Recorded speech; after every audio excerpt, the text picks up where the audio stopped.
Bonsoir, Mesdames, Messieurs. Une première journée d'exposition en chapelle ardente pour Brian Mulroney aujourd'hui à Ottawa. En avant-midi, de nombreux dignitaires ont offert leurs condoléances à son épouse Mila et à leurs 4 enfants. Parmi les personnalités qui ont rendu hommage à l'ancien premier ministre se trouvaient, entre autres, le chef de l'opposition officielle Pierre Poilievre et l'ancienne gouverneure générale Michaëlle Jean. Et au Maïra, en après-midi, le froid n'a pas empêché le grand public de rendre hommage à M. Mulroney.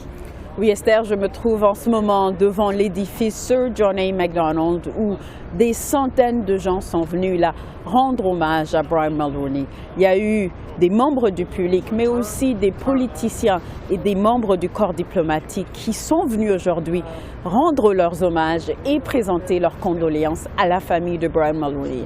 Sur place, la cérémonie était sobre, solennelle, mais émotive. On sait que de son vivant, même après avoir été Premier ministre du Canada, Brian Mulroney était très proche de la classe politique canadienne.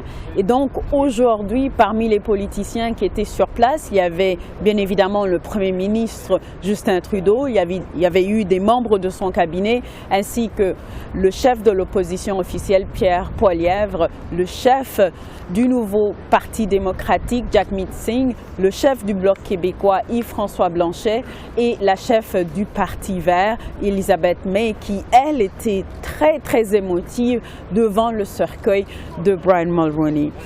La chapelle ardente pour Brian Mulroney va continuer demain, toujours ici à l'édifice Sir John A. Macdonald. Tout le monde s'entend à dire que Brian Mulroney laisse un héritage important pour le Canada et qu'il a surtout participé à bâtir le pays dans lequel on vit aujourd'hui. Les funérailles d'État, eux, auront lieu à Montréal le samedi prochain. Alors, ça sera à la basilique Notre-Dame. Évidemment, on va vous retrouver, Esther, à Montréal dès 10h30 pour cette couverture de CEPAC sur Brian Mulroney.